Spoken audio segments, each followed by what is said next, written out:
مفت عوام کے لیے وبال جان بن گیا۔ وزیر اعظم ہاؤس سے مشکوک شخص گرفتار۔ اسحاق ڈار کا دورہ امریکہ ملتوی ہو گیا۔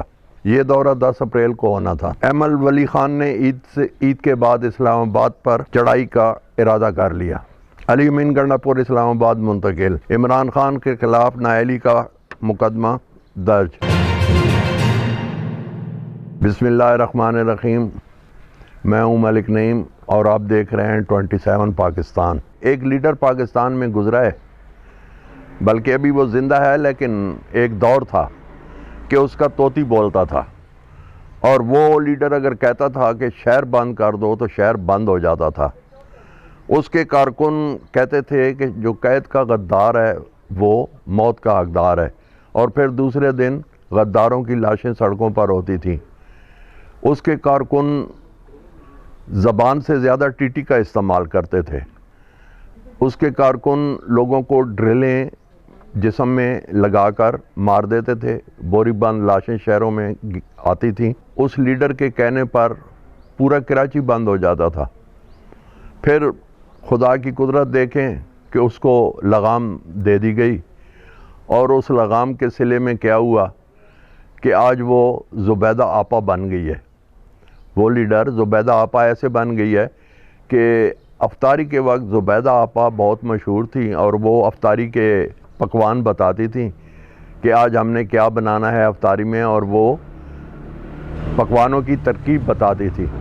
تو وہ لیڈر صاحب آج کل افطاری کے وقت پکوان بناتے ہیں اور وہ ریلیز کرتے ہیں اپنی ویڈیو بنا کر کہ آج افطاری کے وقت کیا بنانا ہے۔ تو ویسے اس بات کرنے کا مطلب تو کچھ اور تھا، سمجھداروں کے لیے اشارہ ہی کافی ہے کہ بعض دفعہ بے لگام لوگ جو ہوتے ہیں ان کو لگام اگر ڈال دی جائے تو وہ آپا زبیدہ بن جاتے ہیں۔ تو آتے ہیں اب دوسری خبر کی طرف۔ عمران خان کے خلاف لاہور ہائی کورٹ میں ایک درخواست دائر کر دی گئی ہے، اور یہ ایک شہری ہیں محمد جنید، انہوں نے یہ درخواست دائر کی ہے، اور یہ درخواست شاید بلال حسن جسٹس ہیں ان کی عدالت میں دائر کی گئی ہے۔ شہری کا کہنا ہے کہ NA95 جو کہ میاں والی کی تحصیل عیسیٰ خیل کا حلقہ ہے، یہاں سے عمران خان جیتے تھے، تو چیف الیکشن کمشنر نے ان کو نااہل قرار دے دیا تھا۔ تو اس شہری کا کہنا یہ ہے ہائی کورٹ میں کہ اگر نواز شریف جو کہ نااہل ہوئے تھے، اور نااہل ہونے کے بعد وہ پارٹی صدارت سے بھی نااہل ہو گئے تھے، تو عمران خان چونکہ میاں والی کی سیٹ NA95 سے نااہل ہو گئے ہیں، تو اب ان کو پارٹی صدارت سے بھی نااہل کرنا چاہیے۔ تو یہ وہ درخواست ہے جس کی سماعت 12 اپریل کو ہوگی، اور اس کے بعد اس کے لیے ایک لارجر بینچ تشکیل دے دیا گیا ہے۔ اچھا، اب آتے ہیں دوسری خبر کی طرف۔ تو علی امین گنڈاپور عمران خان کا جانثار ساتھی ہے، اور اس نے کیا کہا ہے؟ اس نے ایک آڈیو بیان دیا ہے، اور اس میں اس نے یہ کیا ہے کہ اس نے کہا ہے کہ اگر آپ عمران خان کو گرفتار کریں گے تو وہ ہماری ریڈ لائن ہے، تو ہم تو اسلام آباد پہ چڑھائی کر دیں گے، اور چڑھائی کرنے کے بعد ہم قبضہ کر لیں گے اسلام آباد پر۔ تو یہ تو ریاست کے ساتھ کھلی جنگ تھی، جس پر اسلام آباد میں ان کے خلاف مقدمہ درج کر لیا گیا۔ اب کیا ہوا کہ پچھلے دنوں ضلع بکھر میں وہ جا رہے تھے، ان کے باڈی گارڈ بھی ان کے ساتھ تھے، وہاں ایک چیک پوسٹ آئی، تو اس چیک پوسٹ پہ ان کو روکا گیا، تو بجائے رکنے کے انہوں نے چیک پوسٹ پر اندھا دھند فائرنگ کر دی۔ اب وہاں جو ملازم تھے انہوں نے اپنی جان بچانے کے لیے پوزیشنیں لے لیں، لیکن ان کی گاڑی نکل گئی، جبکہ ان کے کچھ محافظ وہاں گرفتار ہو گئے۔ اب یہ ہوا کہ علی امین گنڈاپور تو چونکہ فرار ہو چکا تھا، اور پولیس کا یہ بھی کہنا تھا کہ وہ شراب کے نشے میں ہے، تو پولیس ان کے پیچھے تھی۔ گزشتہ روز ان کو ڈیرہ اسماعیل خان سے گرفتار کر لیا گیا۔ اب گرفتاری کے بعد کیا ہوا کہ جب وہ جیل میں تھے تو اسلام آباد پولیس پہنچ گئی۔ اسلام آباد پولیس کیوں پہنچی؟ کیونکہ انہوں نے حکومت کو دھمکی دی تھی، اور اس دھمکی میں انہوں نے کیا کہا تھا کہ ہم اسلام آباد پر قبضہ کر لیں گے۔ تو یہ تھانہ گولڑا میں مقدمہ تھا ان کے خلاف۔ تو اسلام آباد پولیس جب ڈیرہ اسماعیل خان گئی تو PTI کے درجنوں کارکن جھنڈے لے کر جیل کے باہر پہنچ گئے. ان کو پتہ چل گیا کہ اسلام آباد سے پولیس آئی ہے اور یہ علی امین گنڈا پور کو اسلام آباد لے کے جائے گی. اور ان کو یہ بھی معلوم تھا کہ جو اسلام آباد ایک بار جاتا ہے تو اس کا سافٹ ویئر اپڈیٹ ہو جاتا ہے.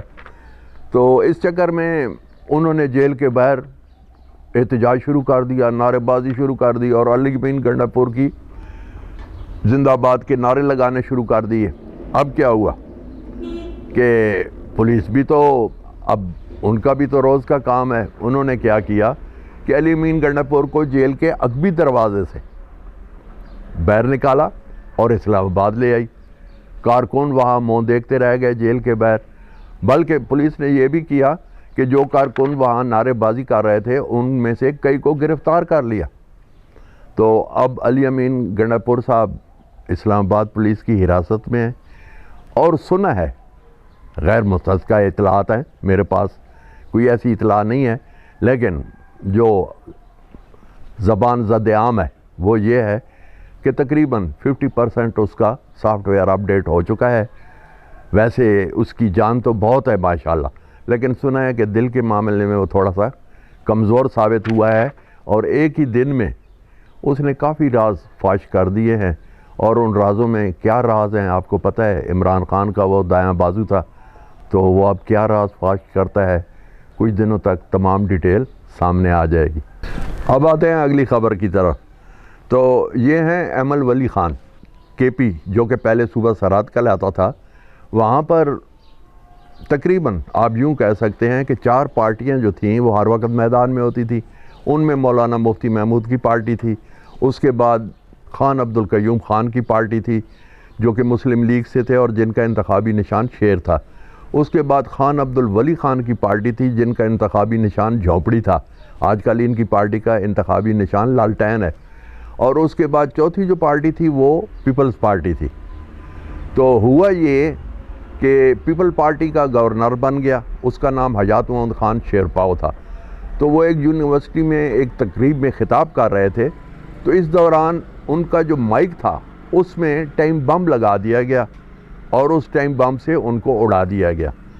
تو جو ولی خان کی پارٹی تھی اس پر الزام لگا کہ یہ نیشنل عوامی پارٹی نے دھماکہ کروایا ہے. اب نیشنل عوامی پارٹی کو نیپ کہتے تھے, نیشنل عوامی NAP نیپ. تو اس پر جب پابندی لگ گئی تو اب انہوں نے نئی پارٹی تو بنانی تھی, تو انہوں نے نیپ کی بجائے نیشنل عوامی پارٹی کی بجائے انہوں نے ANP بنا لی. اور ANP کہتے ہیں عوامی نیشنل پارٹی کو, یہ پارٹی بنا لی. اس کے سربراہ عبد الولی خان تھے, اللہ ان کی آخرت اچھی کرے, وہ فوت ہو گئے. فوت ہونے کے بعد ان کو ولی باغ, یہ چرسدہ کا ایک علاقہ ہے جو کہ پہلے پشاور کی تحصیل تھی, اب ضلع بن چکا ہے, تو وہاں پہ ان کو دفن کر دیا گیا. اب ولی خان کا بیٹا اسفند یار ولی وہ پارٹی کا سربراہ بن گیا. اب اس میں یہ ہوا کہ اسفند یار ولی جب سربراہ بنا تو وہ پارٹی کی قیادت کر رہا تھا. کئی بار وہ سینیٹر بھی بنا, کئی بار وہ ممبر قومی اسمبلی بھی بنا, لیکن آج کل وہ آپ یوں کہہ سکتے ہیں کہ ایک تو صاحب فراش ہے, دوسرا وہ بیمار ہے. تو ان کی جگہ آج کل پارٹی کی قیادت کون کر رہا ہے, اس کا نام ہے ایمل ولی خان. تو ایمل ولی خان ایک جذباتی نوجوان ہے, جذباتی نوجوان کے ساتھ ساتھ ایک دلیر انسان ہے.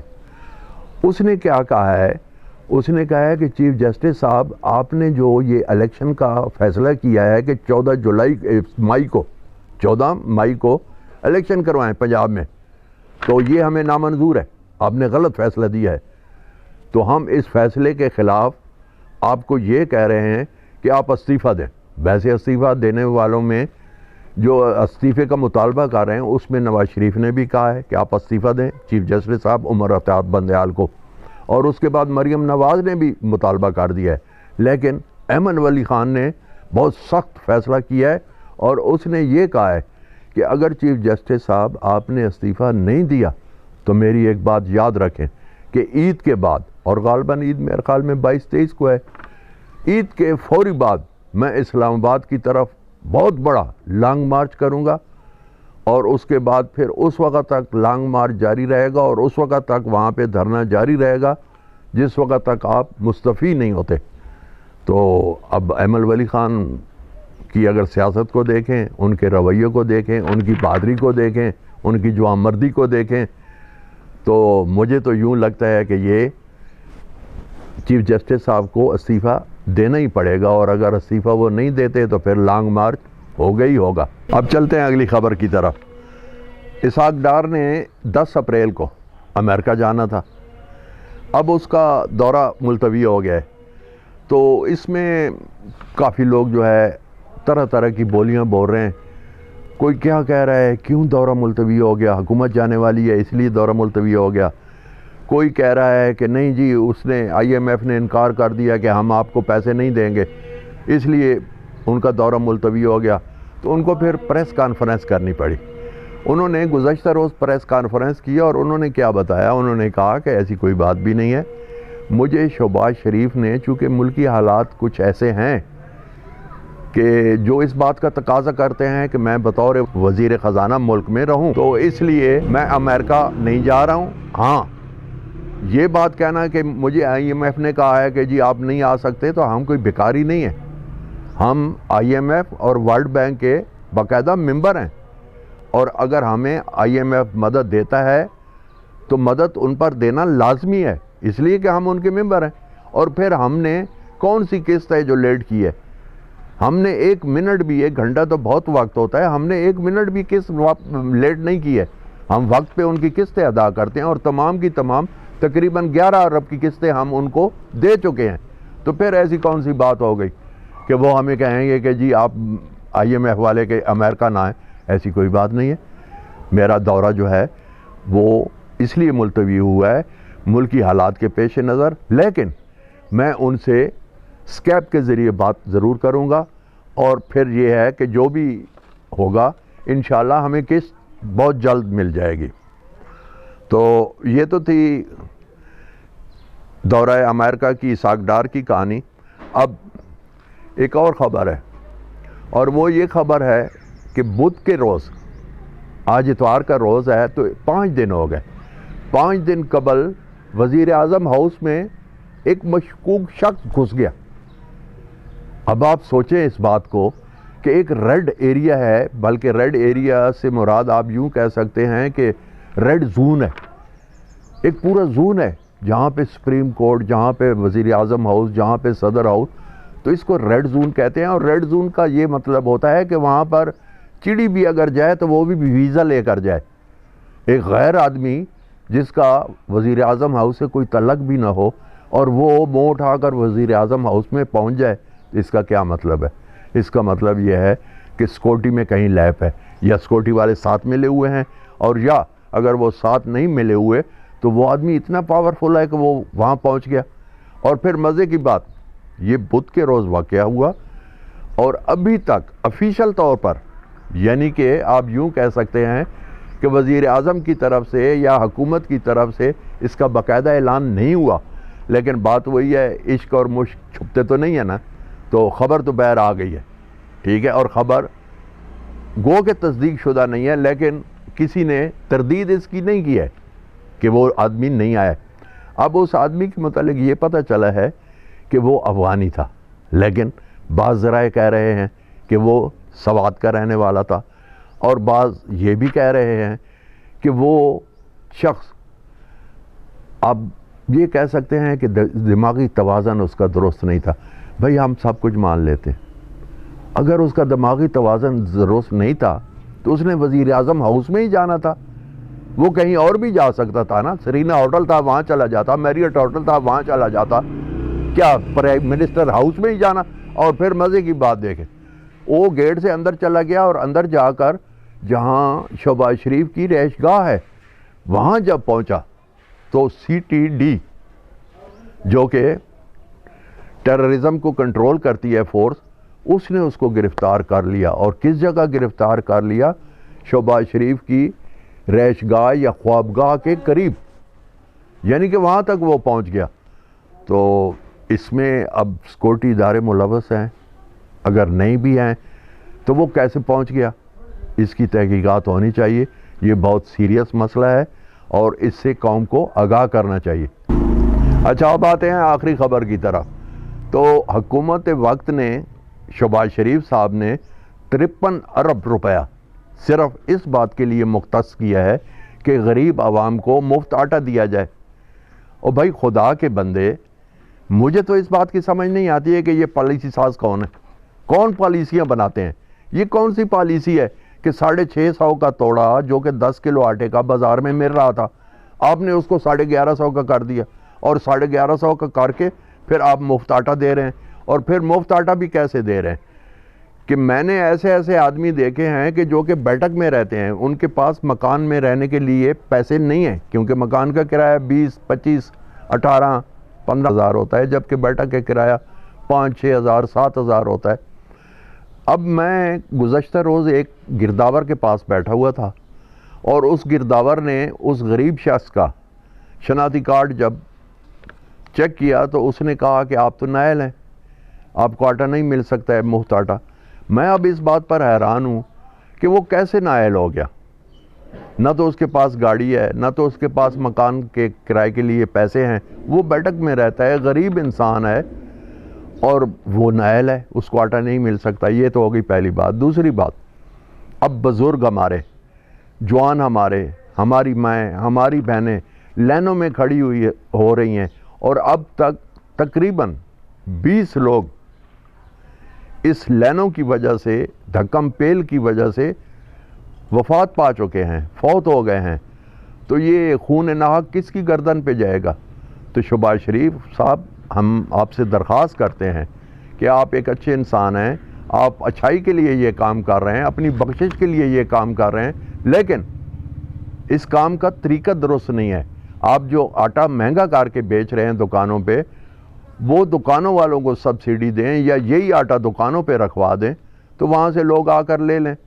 یہ تو کوئی طریقہ نہیں ہے. ایک تو لمبی لمبی لائنیں ہیں، اس میں سارا دن بھی ضائع ہوتا ہے، بزرگوں کا، شہریوں کا، ماؤں کا، بہنوں کا، اور پھر دھکم پیل بھی ہوتی ہے. اور پھر سب سے بڑی حیرانگی کی بات جو ہے وہ یہ ہے کہ جی آپ نائل ہیں. تقریباً 10% 20% لوگ ایسے ہیں جن کو میں ذاتی طور پر جانتا ہوں کہ وہ بہت غریب ہیں، لیکن غریب ہونے کے ساتھ ساتھ جب وہ شناختی کارڈ دیتے ہیں تو وہاں سے میسج کیا آ جاتا ہے کہ جی آپ نائل ہیں، ان کو آٹا نہیں مل رہا ہے. تو اس سلسلے میں کوئی ایسی پالیسی بنائی جائے جس سے عوام کو ریلیف مل سکے. یہ آٹا سکیم جو 25 رمضان تک جاری رہے گی.